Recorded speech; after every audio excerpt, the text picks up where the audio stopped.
Hello and welcome to our YouTube channel. মই আজি mock testৰ part 2 ভিডিওটো লৈ আহিছো আপোনালোকৰ সন্মুখত আৰু আশা কৰিছো ভিডিওটো আপোনালোকে চাই ভাল পাব আৰু আগৰ ভিডিওটোৰ দৰে এই ভিডিওটো সহযোগ কৰিব গতিকে আহক আজিৰ ভিডিওটো আৰম্ভ কৰো।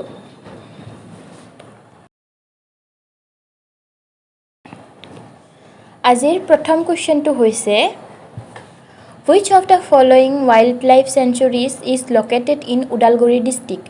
Udalguri জিলাত তলৰ কোনখন বন্যপ্ৰাণী অভয়াৰণ্য অৱস্থিত? অপচন কেইটা তলত দেখুওৱা হৈছে আপোনালোকে যদি পাৰে তেতিয়াহলে কমেন্ট কৰক। ঠিক আছে গতিকে এই এনসাৰটোৰ শুদ্ধ উত্তৰটো হৈছে অপচন নম্বৰ সি বৰনদী আৰু বৰনদী অভয়াৰণ্যখন উদালগুৰি জিলা আৰু বাক্সা জিলাত অৱস্থিত।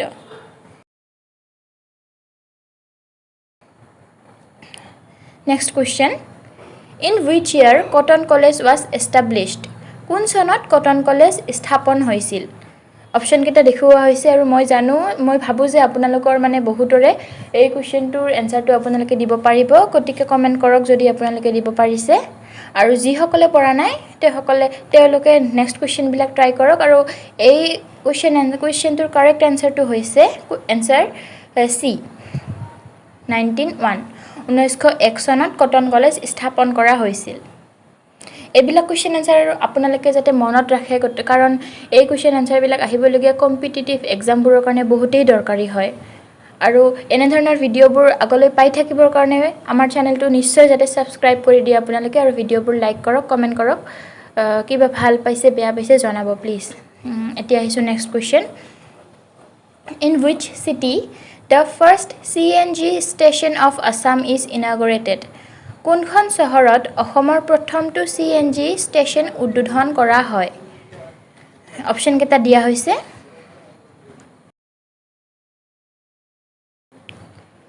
আৰু ইয়াৰ কাৰেক্ট এনসাৰটো হৈছে অপচন নম্বৰ সি ডিব্ৰুগড়। ডিব্ৰুগড়ত প্ৰথমটো CNG ষ্টেচন উদ্বোধন কৰা হৈছিল।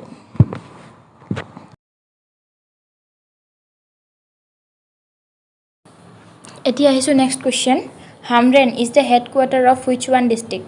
হামৰেন কোনখন জিলাৰ মুখ্য কাৰ্যালয়? অপচন কেইটা দেখুওৱা হৈছে স্ক্ৰিনত আপোনালোকে যদি পাৰিছে তেতিয়াহলে কমেন্ট কৰক আৰু যি সকলে পৰা নাই তেওঁলোকক মই কৈছো ইয়াৰ এনসাৰটো হৈছে অপচন নম্বৰ এ ওয়েস্ট কাৰ্বি আংলং অৰ্থাৎ হামৰেন ওয়েস্ট কাৰ্বি আংলং জিলাৰ মুখ্য কাৰ্যালয়।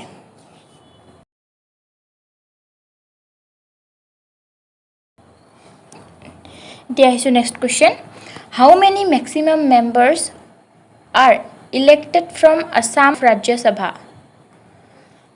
Rajya Sabhar বাবে অসমৰ পৰা সৰ্বাধিক কিমান সদস্য নিৰ্বাচিত কৰা হয়?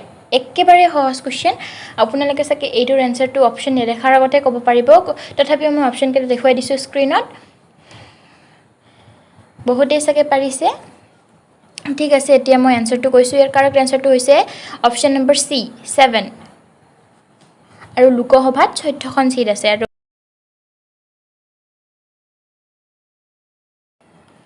Next question. Which Assamese writer is also known as উপন্যাস সম্ৰাট? কোনজন অসমীয়া সাহিত্যিকক উপন্যাস সম্ৰাট বুলিও জনা যায়?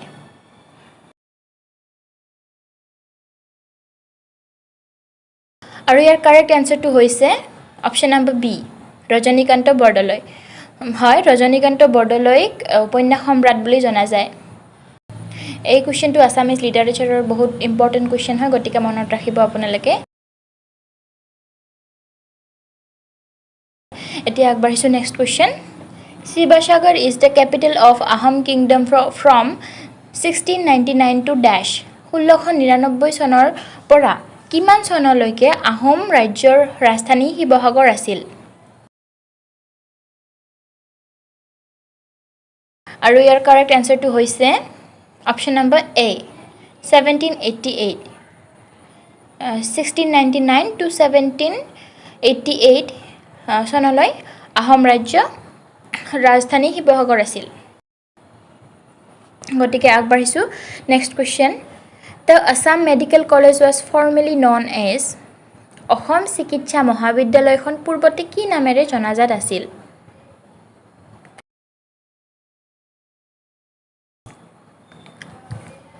আৰু ইয়াৰ কাৰেক্ট এনসাৰটো হৈছে অপশন নম্বৰ ডি বেৰি white medical school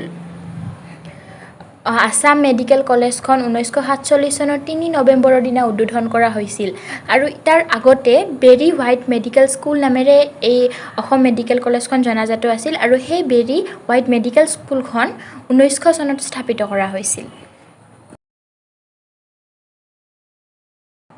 next question আৰু এই কোৱেশ্চনটো বৰ্তমান আপোনালোকৰ বহুতেই জানিব কাৰণ এইটো একদমই ইজি কোৱেশ্চন আৰু বৰ্তমান মানে প্ৰচলিত কোৱেশ্চন বুলি ক'লেও মানে ভুল নহ'ব গতিকে কোৱেশ্চনটো হৈছে যে Hima Das is also known as by the nickname of Hima দাসক তলৰ কোনটো নামেৰে জনা যায় অপশন কেইটা দিয়া হৈছে আৰু ইয়াৰ কাৰেক্ট এনসাৰটো হৈছে সি দিহিং এক্সপ্ৰেছ হিমা দাসক দিহিং এক্সপ্ৰেছ নামেৰে জনা যায় Okay. Next question. What is the meaning of the word I in the festival name Ali Ai Ligang? Ali Ai Ligangot I শব্দটোৰ অৰ্থ কি? ইয়াৰ অপশন কেইটা দিয়া হৈছে আৰু ইয়াৰ কাৰেক্ট এনসাৰটো হৈছে option number C fruit Ali Ai Ligangot I শব্দটোৱে ফলমূলক বুজায়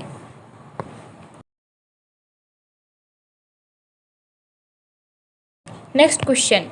Who was the first Assamese to fight against the British? ইংৰাজৰ বিৰুদ্ধে যুঁজ দিয়া প্ৰথমজন অসমীয়া কোন আছিল? অপশন কেইটা দেখা পাইছে চাগে আপোনালোকে যিসকলে ইয়াৰ উত্তৰটো দিব পাৰিছে কমেন্ট বক্সত জনাওক আৰু যিসকলে পৰা নাই তেওঁলোকৰ কাৰণে মই উত্তৰটো কৈ দিছো আৰু ইয়াৰ কাৰেক্ট আনসাৰটো হৈছে অপশন নম্বৰ সি গমধৰ কোঁৱৰ আছিল প্ৰথমজন অসমীয়া যি ইংৰাজৰ বিষয়ে যুঁজ দিছিল Next question. Who was the first Burman king to perform Ashwamedha Yogya? Ashwamed Yogya কৰা প্ৰথম বৰ্মন ৰজা কোন আছিল?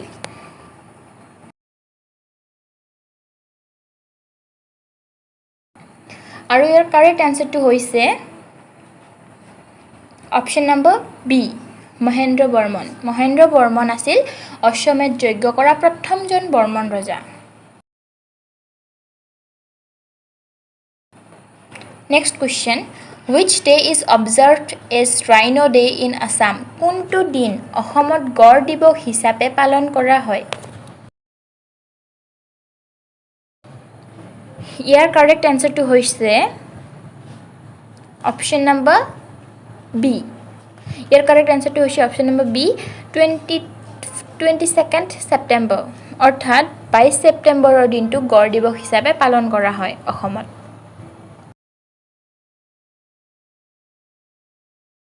Next question. Sati Sadhini was the egg queen of which dynasty? Sati Sadhini কোন বংশৰ ৰাণী আছিল? Okay, option কেইটা নিশ্চয় পাইছে আপোনালোকে আৰু ইয়াৰ আনসাৰটো যদি পাৰিছে তেতিয়া হলে নিশ্চয় কমেন্ট বক্সত জনাব বুলি আশা ৰাখিলো আৰু ইয়াৰ কাৰেক্ট আনসাৰটো হৈছে বি চুতিয়া সতী সাধিনী চুতিয়া বংশৰ ৰাণী আছিল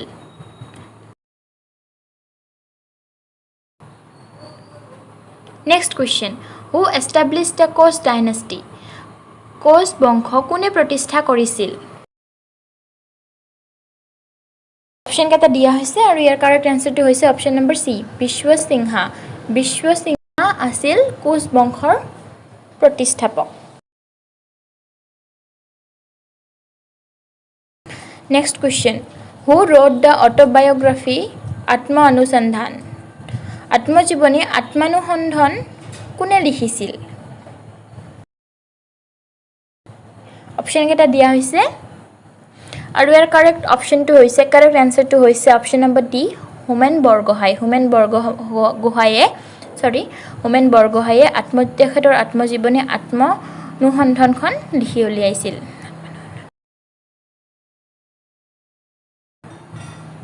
Next question. The ancient Mahabhairav temple is located in which city? প্ৰাচীন মহাভৈৰৱ মন্দিৰ কোনখন চহৰত অৱস্থিত? ইয়াৰ কাৰেক্ট আনসাৰটো হৈছে অপশন নম্বৰ সি তেজপুৰ মহাভৈৰৱ মন্দিৰ তেজপুৰত অৱস্থিত Next question. Which was the first capital of Chutia Kingdom? Chutia ৰাজ্যৰ প্ৰথম ৰাজধানী কোনখন আছিল?